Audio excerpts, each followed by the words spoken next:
This show is produced by the Hartman Media Company. For more information and links to all our great podcasts, visit hartmanmedia.com. Hey there, I'm Russell Gray, Main Street Capitalist Show and the founder of the Raising Capitalist Foundation. I'm here at the Jason Hartman Empowered Investor Live event. It's my first time being here, having a great time. I got a chance to see Sharon Lechter speak. I've never seen her speak. I've known her for years, never heard her speak. She was amazing. Of course, Tom Wheelwright was amazing. Jason had a lot of great things to say. What I really like about it is the big picture stuff, tax strategy, legal strategy. But they also get down in the weeds is how do you actually execute? How do you find properties? How do you manage properties? How do you automate? How do you keep yourself in the 21st century?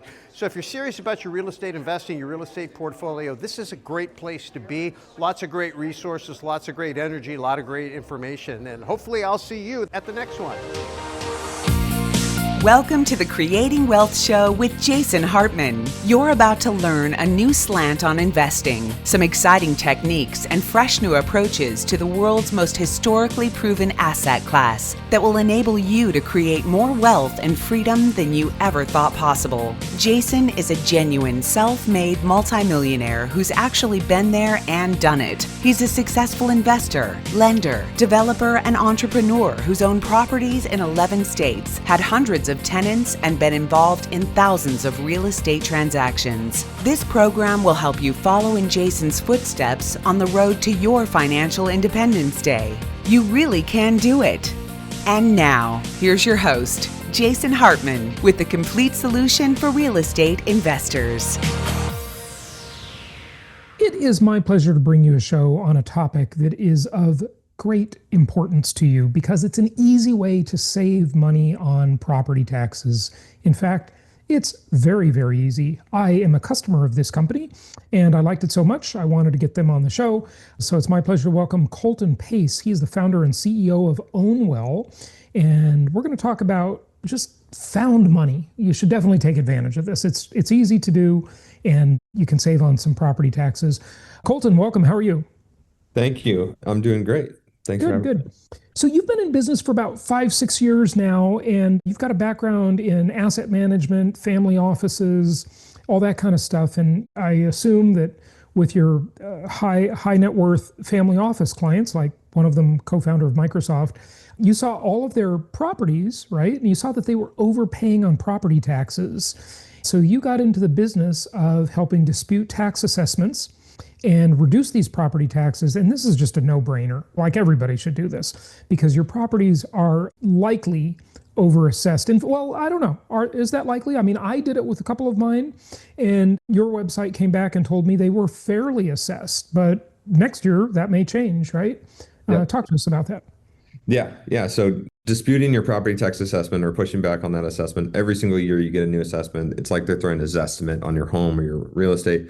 And corporations, wealthy individuals, people who have attorneys, tax consultants, they always check, they always look into it, and they typically always fight it. And so there's a lot of opportunity out there to say like, hey, this isn't fair. We know more about the property than the assessor does. Let's go in and tell them about it and make sure that they understand it's not worth that much. And in so doing that, reducing your assessment reduces your tax bill. And so this is something corporations do every year. We just tried to bring it to the little man and help everybody and anybody with a $200,000 home or a $2 million home. We help lots of different types of customers. 95% of people don't do anything. They just don't pay you don't fight a government bill, right? Like that's a little foreign to us. But we see between 55 and 60% of people have an opportunity to save. And so for our clients, we target, we reach out to people directly who we think we can save money. And so we save over 86% of our customers money. Okay, so does that mean 86% of the properties are overassessed in terms of tax bills? Not necessarily. And so part of our marketing strategy is to identify properties that are overassessed and then reach out to those customers and get them to sign up. And so if you can't save money, you're likely not going to see our marketing material. If you do see our marketing material, you probably can save money. And so in other words, you're doing some data mining and advertising to the people who you think have overassessed properties, right? Exactly. And so like I would say somewhere between 50 and 60% of assessments are potentially overassessed and worthy of an appeal. Is there a model of what is likely to be an overassessed property? For example, I mean, our clients are doing mostly residential properties, and I think that's your area mostly, right? Yep. Yeah. That's a critical. I mean, do you do like large, expensive commercial properties too at your Yeah, company? we work with, industrial warehouses, large apartment complexes, farmland, right? Like it's valuing real estate, so we can do any and all. But we've started really facing the consumer, and the consumer mostly owns homes.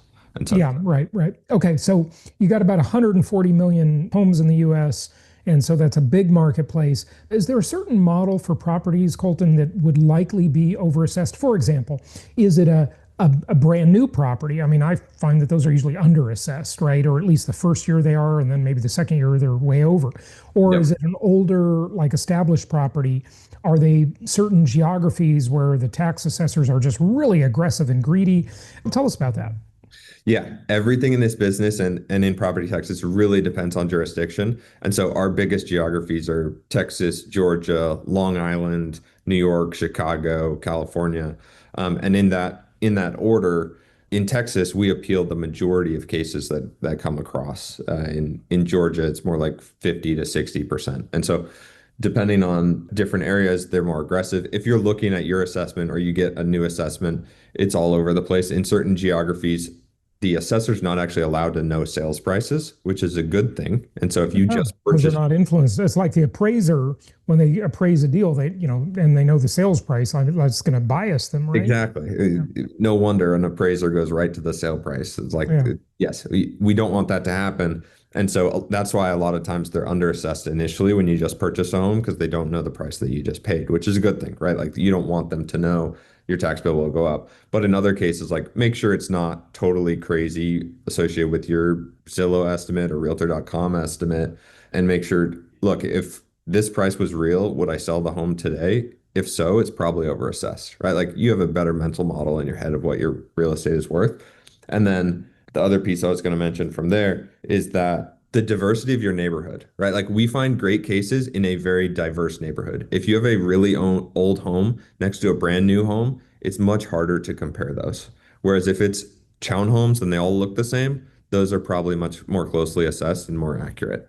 Does that make Okay. sense? So Like, in a more conforming, tract oriented area, the assessments are likely to be more accurate than they are in a non-conforming area, you're saying? exactly. It's just easier to value that real estate because there's more data points saying like these sold and Yeah. so they're all worth this. Whereas if the brand new home in Beverly Hills sells for $20 million, but the house built in 1970 next to it that hasn't been renovated, like those aren't comparable.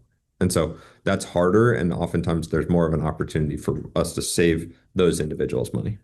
Yeah, so mostly, I mean, obviously, when you go to finance your property, refinance your property, or certainly sell your property, you want it to appear as valuable as possible. But when you go to get the taxes assessed, you want it to appear like it's a terrible property and it's not worth anything. Yeah, I remember early days. We'd get phone call even when I was answering the phone. People would be like, "Why would I want to reduce the value of my property?" And we'd be like, "No, no, that's not what we're doing. Where your tax assessment has no connection to the actual value of what you could sell your home for. It's what you're taxed upon, and so you actually do want it as low as possible." So when you have a more established neighborhood where, some of the homes are completely remodeled and some are completely original, I mean, your system's pretty automated, I gather, but do you do anything to try and influence the tax assessor to get that lower price, or how are you doing it behind the scenes?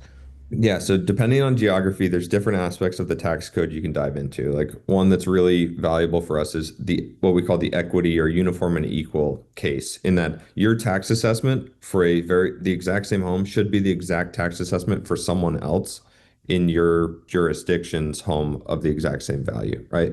And so if your neighbor's tax assessment is wildly different from a price per square foot perspective than yours, that's an argument. And so beyond just saying they sold their home for higher, I can talk about the cost of the real estate to replace it. I can talk about what tax assessments need to be fair and equal so I can compare them. And then I can also talk about sales in market. And then I could also talk about the income it could generate if we're looking at cap rates and the income value of a property. And so there's different valuation methodologies we use, and we usually look for the best one because they're all admissible. And then we approach it in that way. So usually we're trying to find the most creative approach. And when customers sign up for OwnWell, there's a quick survey at the beginning. If you have a damaged roof, cracked foundation, any leaks, pool that needs repair, right? Like something that's worth thousands of dollars, that helps us, and we can go and get a reduction on that basis too. And so we really want to get as much information from our clients to understand, like, and include in our evidence packet to go and get a reduction. What is the average cost savings? Yeah, we save customers on average a little over $1,100 a year. Okay, so did you hear that, folks? That's $1,100 per year on average. And if you've got 10, 20, 30 properties, maybe you've got 100 properties, our investors have multiple properties, so that's pretty significant. And there's no cost to try it, right? Yep. Yeah, OwnWell entirely operates on a contingency fee. And so if we save you money, we charge 25% of what we save you. And yeah, you're exactly right, Jason. Like, we have some clients who have thousands of properties and we're saving them millions of dollars a year. I tried this with a couple of my properties. When I put them in to your website, it just took me a couple of minutes. It was no time at all. I mean, does it take longer sometimes? Like you said, you wanted people to point out the defects or problems with their property to make it less desirable, less valuable, right? Yep. Yeah. Very simple path. Go to the website, ownwell.com, enter your address. We'll give you a pretty rough estimate right there, but we want to go deeper into the facts. And you've gone through this process, Jason. You sign and authorize us to talk to the tax assessor on your behalf. Once we're done with that, we're your property tax agent, and you can log off, right? Like, you're done. We can go get to work from there. If you want to give us more information, the survey continues, and we ask for any, recent appraisal you've had, any recent damage or quotes or insurance claims. Any of that information can be helpful, but you could sign up in a matter of minutes, and then you could there's a lot of information associated with, we have recent crime in your neighborhood. We have permits that are being pulled in your neighborhood. We have what are your neighbors paying for insurance? There's a lot of information we have to use in our property tax appeals to give people an edge, and that information is shown to you as well. So, like, lots of information and projections for your next property tax bill. But you could sign up in a couple minutes and leave it, and we'll get to work.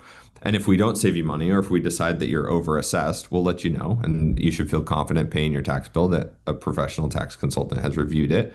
And then we'll review. And that's what you did with me, by the way. You said, hey, I think your property's fairly assessed. There's not a dispute here, really, which, I wasn't terribly surprised about that, but I just wanted to check, Yep.